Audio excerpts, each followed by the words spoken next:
sahur tidur sampai dari dekat asar baru bangun. Bayangkan kalau tidak lagi yang meninggal apa namanya? Taat betul pulang sawah. Bismillahirrahmanirrahim. Assalamualaikum warahmatullahi wabarakatuh.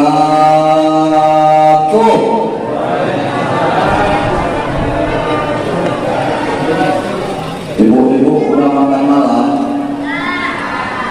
Bapak-bapak udah makan malam? Lembe kali jawab salam. Wajibin apa bu? Bu, ibu kalau didoakan sama kawan ibu senang nggak? Senang. Di dalam salam ini ada doa. Apa doanya Ustaz? Assalam, keselamatan. Assalamualaikum, keselamatan atas kamu.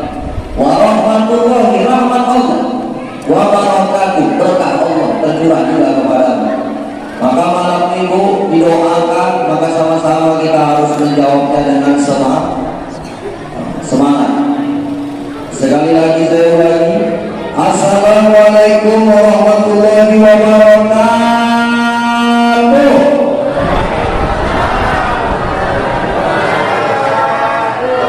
Alhamdulillah. Alhamdulillahilladzi hadana li hadza wa ma kunna linahtadiya laula an hadana Allah. Asyhadu an la ilaha illallah ya dzal jalali wal ikram wahdahu la syarika lah wa asyhadu anna Muhammadan abduhu wa rasuluh alladzi la nabiyya ba'dah. Qala Allah ta'ala fi kitabihil karim wa huwa asdaqul qailin wa biqawlihi yahtadil muhtadin. A'udzu billahi minasy syaithanir rajim. Bismillahirrahmanirrahim. Wasari'u ila maghfiratin min rabbikum wa jannatin arduha as-samawati wal ardh uiddat lil muttaqin. Sadaqallahul azim. Summa sadaqallahul azim wa nahnu ala dzalika minasyahidin wa syakirin. Walhamdulillah. Ibu, bapak, apa kabar? Sehat? Alhamdulillah. Terima kasih kepada seluruh BKM Masjid Baitur Rahman yang telah mempersilahkan kami untuk bersafari datang ke kampung Bapak Ibu semua. Maka mudah-mudahan pertemuan kita pada malam hari ini mendapat berkah dan ridho dari Allah Subhanahu wa Ta'ala. Yang membuka tadi Ustaz Sulai. Ibu udah gak asing nengok atau melihat wajah Ustaz Sulai. Di sampingnya juga ada Ustaz Sadik yang pakai baju hitam, kerahnya warna coklat. Di samping tadi itulah santri Mimbar Sergai, Ustaz Dani. Dan saya sendiri, Ibu, perkenalkan nama saya Muhammad Ikro kan Panjaitan. Tadi disampaikan oleh Ustaz Sulai. Nama singkat saya dipanggil orang Ustaz India. Apa Bu? Ustaz India. Kenapa begitu Ustaz ya? Karena setelah diteliti kami ini punya silsilah darah India Pakistan.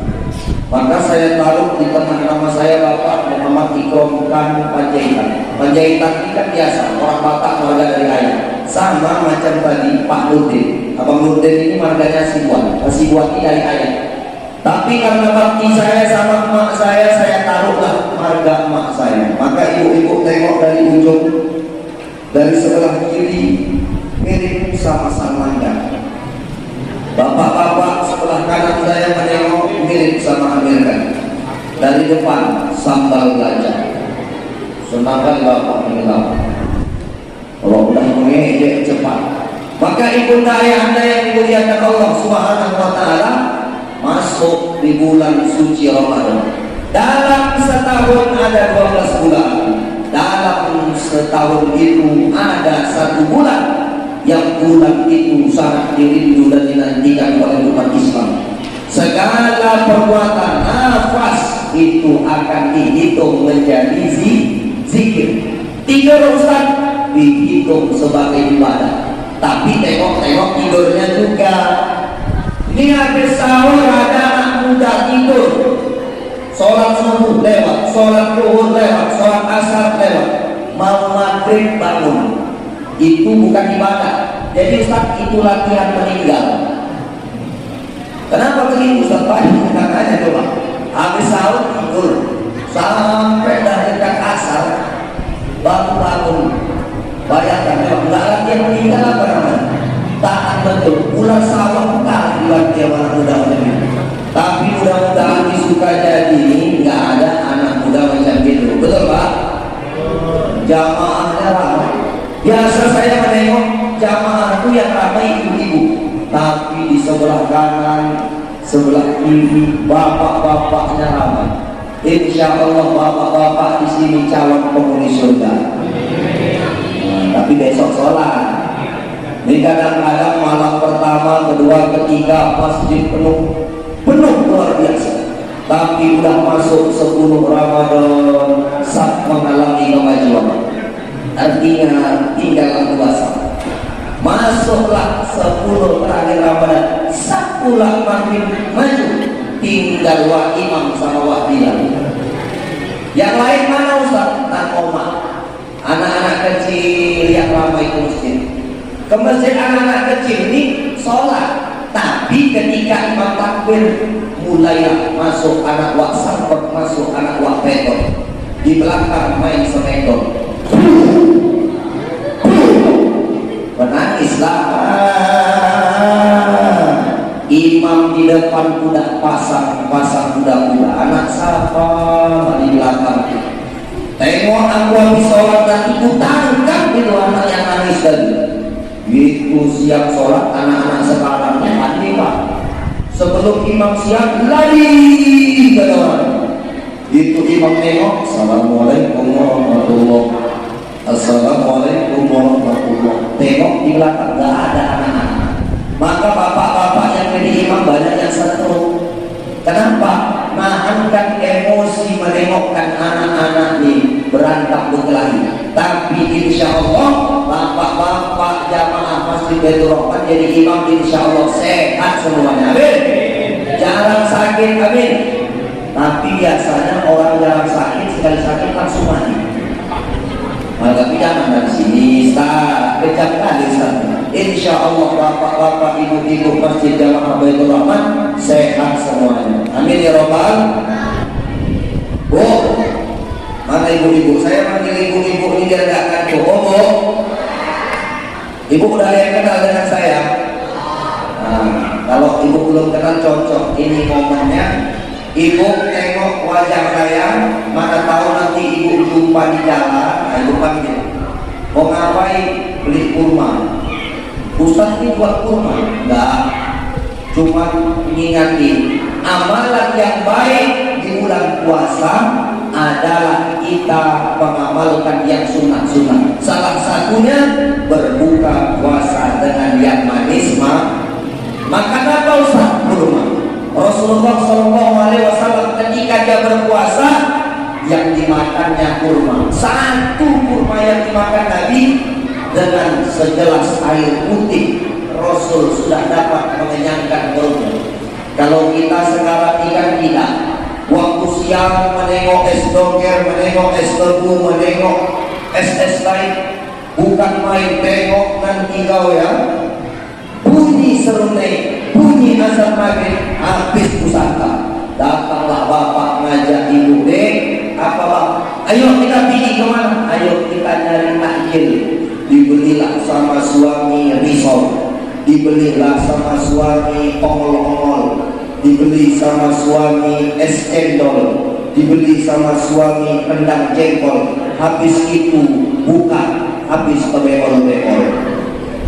Semua dimakan, semua disantap.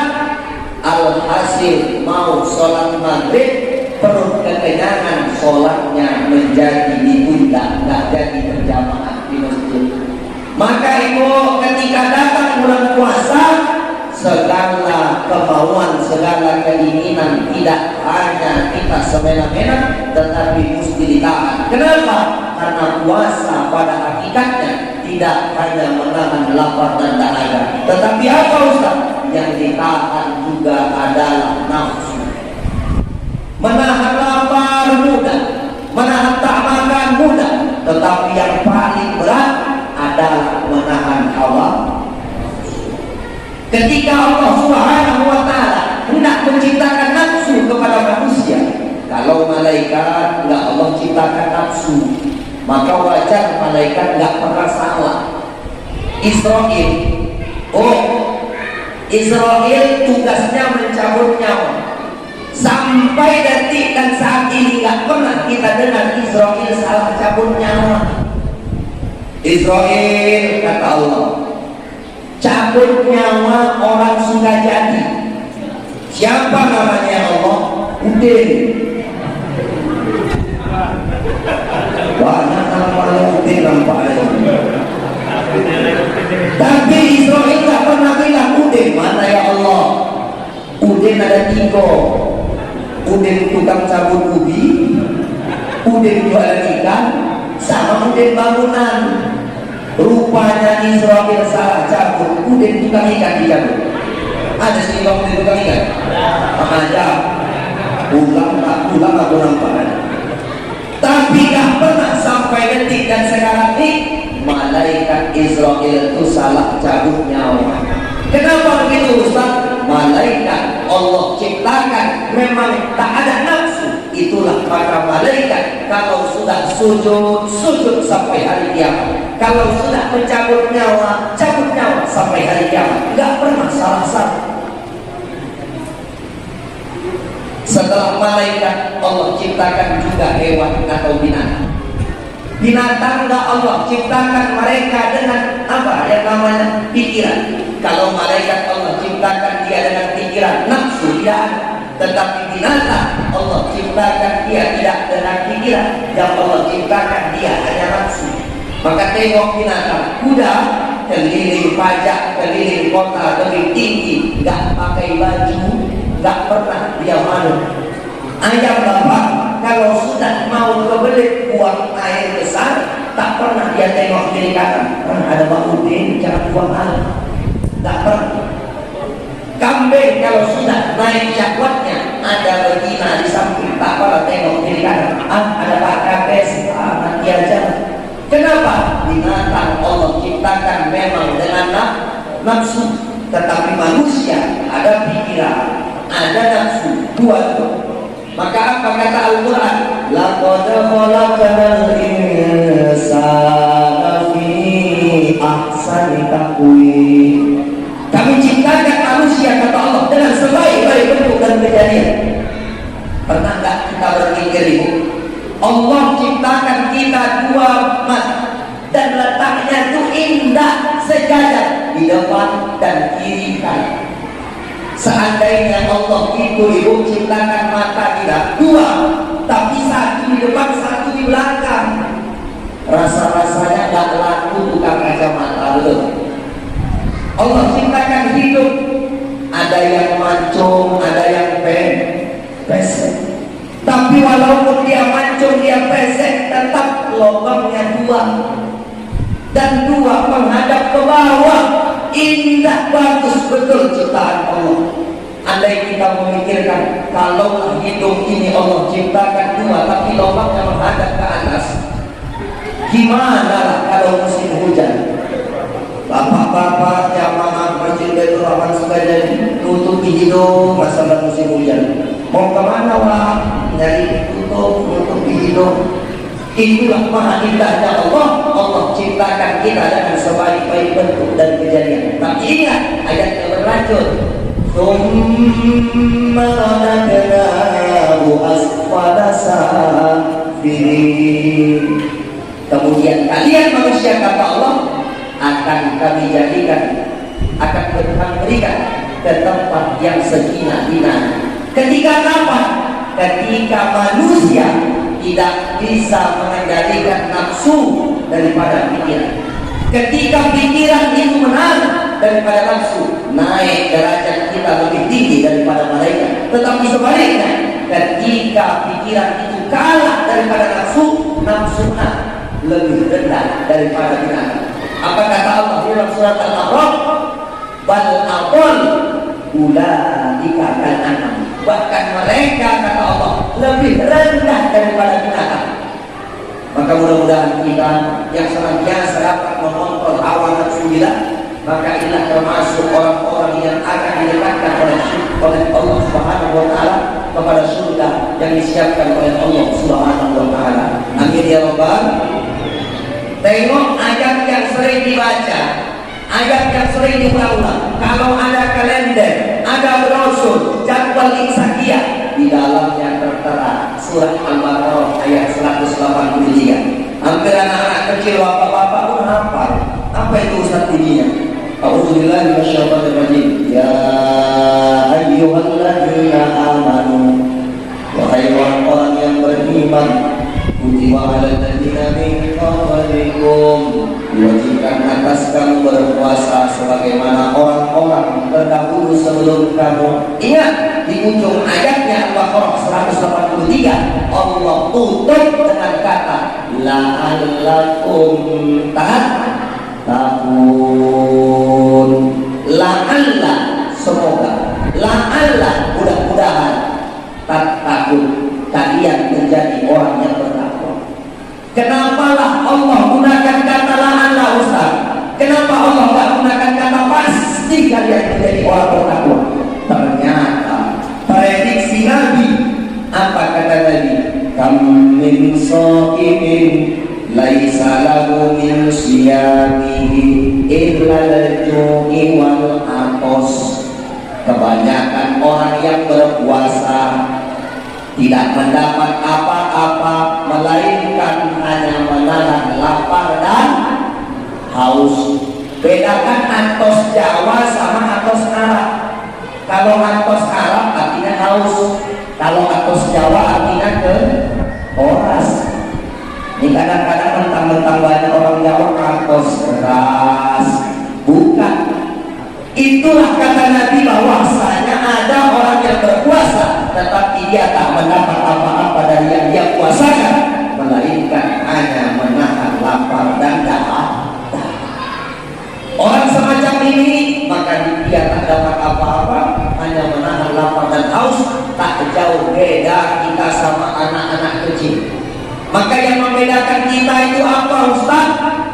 Di dalam kita berpuasa, libatkan Allah Subhanahu wa taala di dalam setiap kehidupan kita. Apa kata hadis Nabi? Kullu amalin ibni Adam lahu.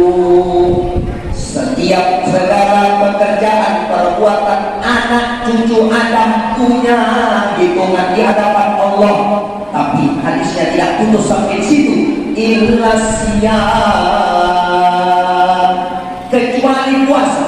Salat ada amalan, sedekah ada amalan, zakat ada amalan, ada hitungannya. Tetapi puasa kata Nabi, illa siyam, kecuali puasa. Kenapa? Fahuwa ali, puasa itu punyaku kata Allah. Bapak, kata Allah puasa itu punyaku. Wa ana ajzihi, dan aku kata Allah yang akan memberikan nilai puasa itu sendiri. Maka dari puasa ini kita dapat belajar apa yang harus kita petik. Kadang maaf, bapak punya menantu bapak sholat datang ke Masjid Baitur Rahman, jangan senang dulu. Dia tuh sholat karena Allah, apa maaf karena tinggal sama mertua satu rumah. Gengsi dong kalau nggak sholat. Ada bapak-bapak datang hari Jumat, besok hari Jumat, sholat Jumat itu jam 12:30, atau kadang sekarang ini agak cepat, jam 12:20 sekian. Adalah bapak-bapak belum jam 12, jam 11 siang dah datang ya masjid. Kenapa Ustaz? Rajin dia ibadah? Bukan, karena sebentar di dekat masjid ada jannah Allah. Berarti niatnya karena kalau tidak ditengok sama jangan. Maka kalau sholat masih ada hubungan, jangan sholatnya ria. Ramai jamaah datang, ya sangat pada jadi imam karena ditengok jamaah ramai masuk paling depan. Ayatnya pun yang dibaca panjang,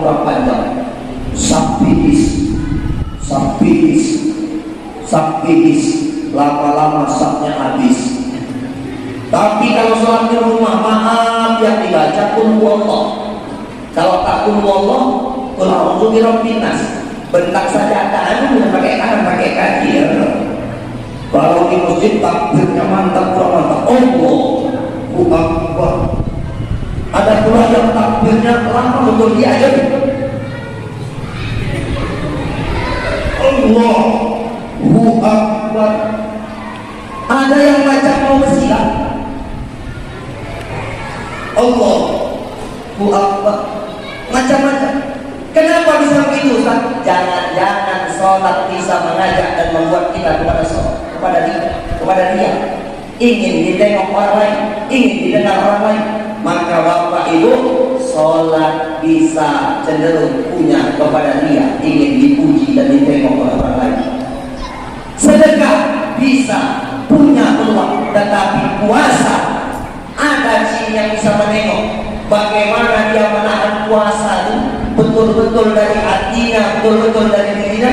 Tidak ada yang lebih tahu melainkan Allah Subhanahu wa ta'ala. Maka itulah kata Allah, fahuwali wa ana ajzi. Puasa itu aku yang menilai dan aku yang akan memberikan pahala kepada orang. Maka itu surga itu banyak. Ada nama surga itu pintunya as-saqoya, yang dilewati oleh orang-orang yang dermawan. Ada ar-rayyan, pintu yang dilewati oleh orang-orang yang berpuasa.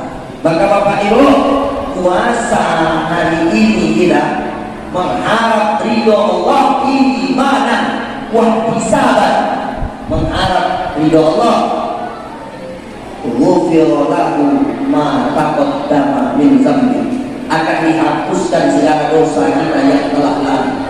Maka berbahagialah hari ini orang-orang yang senantiasa berpuasa, dan dia tidak hanya mempuasakan perut, mempuasakan lisan, tetapi juga mempuasakan hawa nafsu. Nafsu ini luar biasa. Ketika Allah hendak menciptakan nafsu dan memasukkan kepada jasad manusia, ketika itu Allah tanya, nafsu, siapa aku dan siapa engkau? Apa kata nafsu? Aku adalah aku dan engkau adalah engkau. Ditanya lagi sama Allah, nafsu, siapa aku dan siapa engkau? Aku adalah aku dan engkau adalah engkau. Allah marah, Allah murka, Allah taruhkan nafsu dari dalam api neraka yang panasnya berjuta-juta kali lipat panas. Setelah sekian lama Allah masukkan dia ke dalam panas, Allah hancur leburkan, tetap Allah keluarkan. Allah tanya balik kepada nafsu, nafsu, siapa aku dan siapa engkau? Aku adalah aku dan engkau adalah engkau. Dia tak mau mengakui Allah itu adalah Tuhan dia sendiri. Begitulah luar biasa nafsu. Tetapi ketika kapan nafsu itu lemah? Ketika Allah Subhanahu wa ta'ala kurung nafsu, dan saat itu tidak Allah kasih minum, tidak Allah kasih makan. Di saat itulah nafsu lemah, di saat itulah nafsu kalah. Dan ketika itu Allah bertanya, wahai nafsu, siapa aku dan siapa engkau? Apa kata nafsu?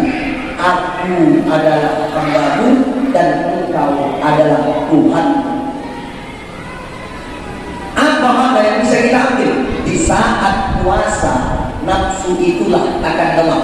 Maka untuk anak-anak lajang, untuk anak-anak muda yang sudah waktunya menikah tapi belum ada biaya, lahiriahnya belum cukup, batiniahnya udah. Cara mengatasinya gimana? Untuk anak-anak muda, Masjid Baitur Rahman, caranya puasa. Apa kata Nabi? Ya maksal syabab, wahai pemuda, manistaqoha minkumul ba'ah, kalau kalian sudah mampu sanggup untuk menikah, wal yatasawwaj, maka menikah. Fa innahu aghaddu lil basar, sesungguhnya mereka yang dapat menundukkan pandangan, wa ahsanul farji, wa ahsanul farji, dan untuk menjaga kemaluan. Kalau nggak bisa apa kata Nabi? Wa alaihi bisyam, hendaklah dia puasa. Kalau orang puasa itu nafsunya ada, nafsunya ada, bukan tak ada, tapi tenaga tak ada. Nafsu ada, tenaga tak ada. Ketika tenaga tak ada kawan panggil, tuh ada cewek lewat tuh, anak suka jadi, karena lemas, kau aja lah. Aku tak takut lagi, tidak aku tak kuat lagi. Mata kunang-kunangnya, yang kupikirkan cendol aja buka azan maghrib nanti. Tak ada tenaga, maka puasalah yang dapat menyelamatkan kita untuk terhindar dari hal-hal yang tak baik, yang dapat menjalankan dan mengarahkan kita kepada neraka Allah Subhanahu wa taala. Maka dengan puasa yang baik itu gimana Ustaz? Puasa yang baik adalah orang yang ketika di bulan puasa segala yang dulu sholatnya cuma dapat 3, cuma dapat 2, bahkan cuma 1, tetapi ketika datang bulan puasa dia istiqomah, dia tetap pendirian dan sholatnya dari subuh, zuhur, asar, maghrib tidak tinggal. Maka ini kata ulama kita apa? Al-istiqomatu khairun min alfi karamah. Satu keistiqomahan lebih baik daripada 1000 karamah.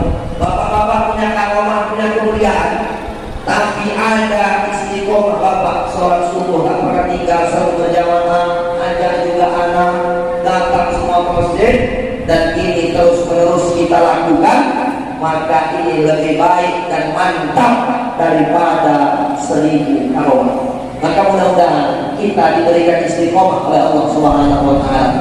Ibu-ibunya tetap nanti sampai akhir Ramadan begini banyak. Masjid kita inilah cantik, megah. Saya tengok dari masuk saya dari Kelapa Merah terus saya pikir tak ada tanda-tanda kehidupan. Gelap. Masuk jalan kecil, rupanya begitu saya masuk luar biasa. Tabarakallah, ramai jamaah di sini. Maka bapak-bapak yang mengaji sholat kita isya, ada suara anak-anak tergelak-gelak, ketawa-ketawa, jangan bapak marahin, jangan bapak usir. Kadang-kadang ada di satu masjid bukan main darah kali macam TNI, macam tukang pukul. Kalau udah dengar ketawa anak-anak, keluar dia. Sarungnya diangkat sedikit, kakinya kedepankan, sambil tangan menunjuk gini, melopot, mata mendelik, habis itu tangannya diginikan ke leher.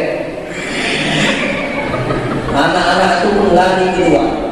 Kata bapaknya, tahu kenapa nangis, mau dimakan aku sama uang itu mah. Jangan terlampau kejam Pak sama anak-anak. Wajar, anak-anak itu dia lari-lari, namanya anak-anak. Dunianya dunia bermain. Yang tak wajar itu ada kakek-kakek sama nenek-nenek tarik-tarikan di tengah. Datang kakek-kakeknya tarik-tarikan, nenek-nenek itu gak pernah tarik-tarikan.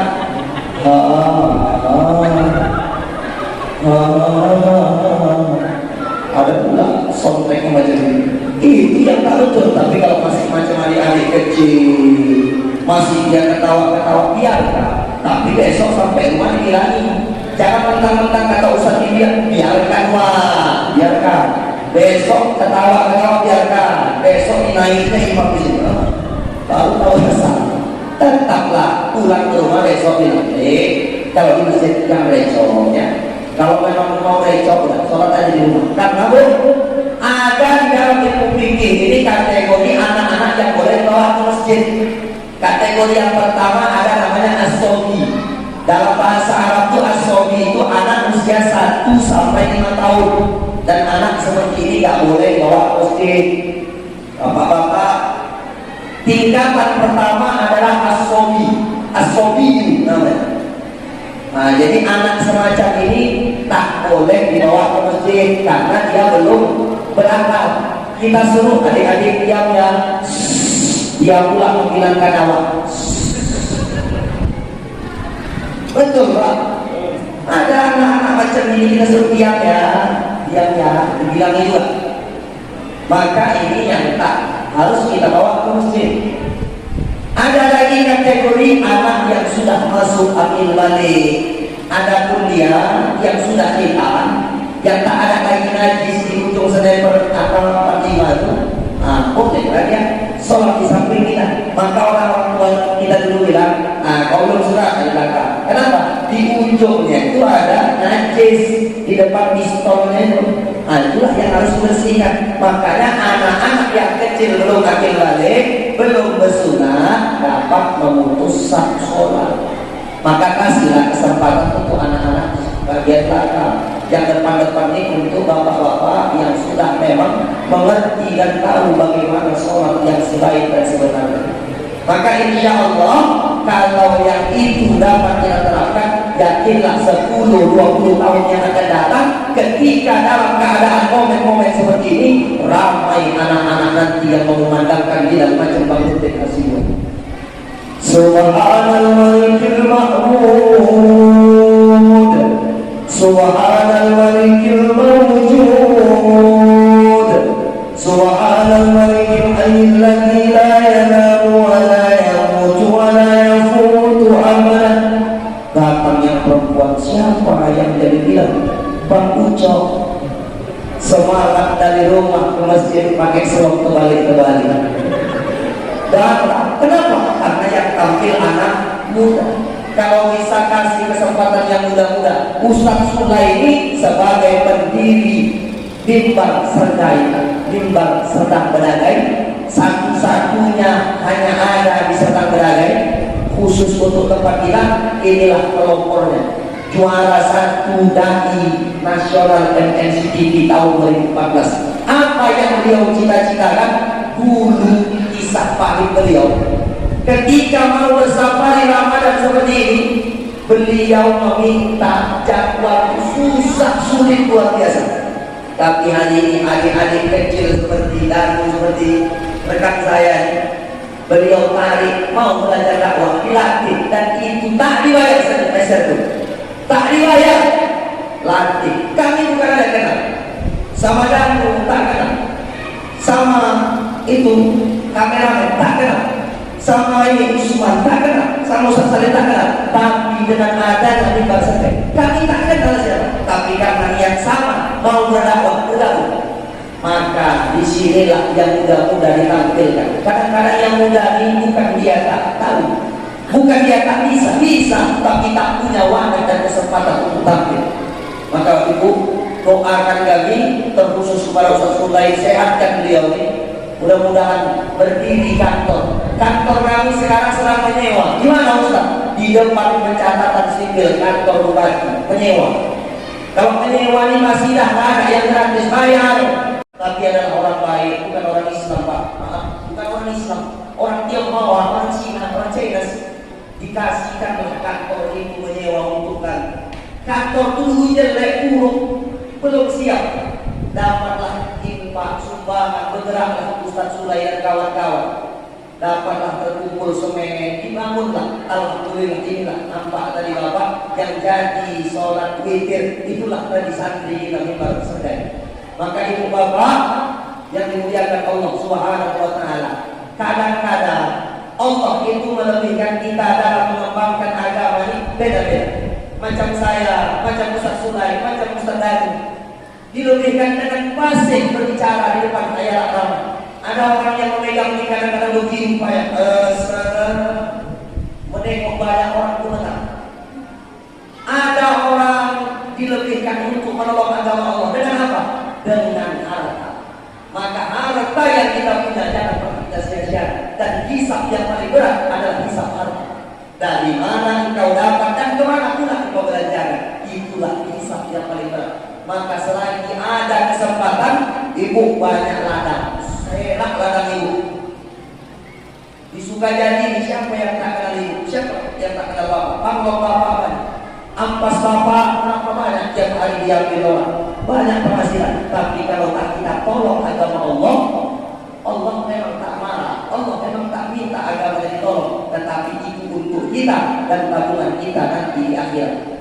Maka ibu, ayah-ayah yang dimuliakan Allah Subhanahu wa Ta'ala, kami hadir di sini tidak hanya bersafari, tapi kami juga hari ini kantor yang menyewa itu segera akan kami pindahkan di Kecamatan Sebaban, Pegalangan, dan adalah hamba Allah yang memberikan tanahnya untuk dibangunkan kantor mimbar serentak berada. Ibu, besok ada anak-anak muda kecil mau belajar tahfiz, belajar ceramah, kantor itu terbuka lebar untuk mereka siapa saja, terkhusus dari orang-orang Masjid Jamaah Baitur Rahman suka jadi boleh belajar ke sana. Maka sekarang ini sedang pembangunan, kemarin bongkar fondasi, dikorek, dicor, ditaruhlah semen, ditaruhlah batu, ditaruhlah kerikil. Itu semua berkat pertolongan orang-orang yang ada di Serang Berage. Dan malam ini Ibu, kami hadir membawa Al-Quran. Dan Al-Quran ini ketika Ibu beli, Ibu sudah berinfak 1 sak semen. 1 Quran yang Ibu beli, Ibu sudah berinfak 1 sak semen. Nah, lebih panjangnya nanti yang akan disampaikan oleh Ustaz Sulaim. Jadi tak apa banyak yang saya sampaikan, saya dikasih waktu tadi 30 menit. Itu udah lewat 3 menit. Nah, jadi Ibu, mudah-mudahan pertemuan kita mendapat berkah. Dan jangan lupakan Ustaz India, Ibu. Nah, doakan juga saya, Ustaz Sule sehat, saya juga sehat, semua kita sehat walafiat. Amin ya Rabbal. Akhirul kalam, ila liqa. Assalamualaikum